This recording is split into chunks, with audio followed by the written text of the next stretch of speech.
বাঙালির শ্রেষ্ঠ উৎসব শারদীয়া দুর্গাপুজোর 5 দিন দুর্গা মায়ের আরাধনার পাশাপাশি কিছু বিশেষ টোটকা পালন করলে মা তার সন্তানদের প্রতি আরও প্রসন্ন হন এবং সারা বছর দেবীর কৃপা আপনাকে আনন্দে রাখবে। চলুন দেখে নিন সেই বিশেষ টোটকাগুলি কি কি। বাঙালির দুর্গাপুজো হিন্দুদের কাছে একটি মহৎ উৎসব, আর এই সময় যদি এই টোটকাগুলি পালন করতে পারেন তাহলে তো সোনায় সোহাগা। দুর্গাপুজোর 5 দিন সন্ধ্যাবেলা বাড়িতে অবশ্যই নিয়ম করে কর্পূর জ্বালাবেন। বিশেষ করে অষ্টমীর দিন পুজো দেওয়ার সময় মা দুর্গার সামনে অবশ্যই কর্পূর জ্বালান। বাড়িতে যদি আপনাদের বাস্তুদোষ থেকে থাকে তাহলে ষষ্ঠীর দিন সন্ধ্যাবেলা একটি ছোট পাত্রে 2টি লবঙ্গ এবং কিছুটা পরিমাণ কর্পূর নিয়ে একসঙ্গে জ্বালাতে হবে। তারপর সেই ছাই বাড়ির বাইরে ফেলে দিতে হবে। পুজোর 5 দিন মায়ের আরাধনার পাশাপাশি মাকে প্রসন্ন করার জন্য মাটির প্রদীপে ঘি দিয়ে জেলে আরতি করতে হবে। তবে এই কাজ সকাল বা সন্ধ্যা যে কোনো সময় করা যেতে পারে। আরতি করার সময় আপনাদের মনস্কামনা মাকে অবশ্যই জানাবেন।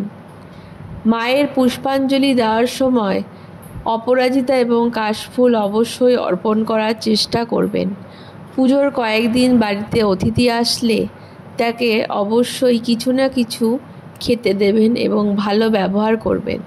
আপনার বাড়িতে যদি ছোট বাচ্চা থাকে তাহলে ষষ্ঠীর দিন সকালে স্নান সেরে অবশ্যই নতুন বস্ত্র তাকে পরিধান করাবেন।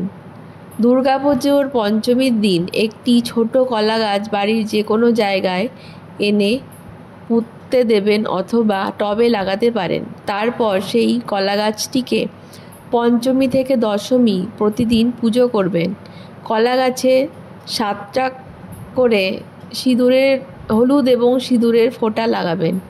নিজেদের সাধ্যমতো নৈবেদ্য, প্রদীপ এবং ধূপ দিয়ে পূজা অর্চনা করবেন। এতে আপনাদের সংসারে শ্রীবৃদ্ধি ঘটবে, তার সঙ্গে ব্যবসা বাণিজ্যে উন্নতি হবে। এর সাথে সাথে দেবী দুর্গার কিছু বিশেষ মন্ত্র পাঠ করলে আপনি জীবনের দুর্গতি নাশ করে সমৃদ্ধি এবং সৌভাগ্যের সন্ধান পাবেন। সেই মন্ত্রগুলি হলো: প্রথম মন্ত্র, ওং জয়ন্তী মঙ্গলা কালী ভদ্রকালী কপালিনী দুর্গা শিবা ক্ষমা ধাত্রী স্বাহা স্বাধা নমোস্তুতে। এই মন্ত্রটি আপনারা পাঠ করলে আপনি সন্ধ্যাবেলায় প্রদীপ জ্বালিয়ে পাঠ করবেন এবং জীবনের সমস্ত বাধা থেকে মুক্তি পাবেন এবং কাঙ্ক্ষিত লক্ষ্যে পৌঁছে যাবেন। দ্বিতীয় মন্ত্র, দেহি সৌভাগ্যম আরোগ্যম দেহি মে পরমং সুখম রূপম দেহি যশং দেহি যশ দেবী দিশো জহি। এই মন্ত্রটি খুবই শক্তিশালী। এটি কর্পূর এবং লবঙ্গ সহযোগে আরতি করার সময় 108 বার জপ করলে আপনারা আর্থিক সুখ পেতে পারেন এবং দুর্ভাগ্য কেটে যাবে।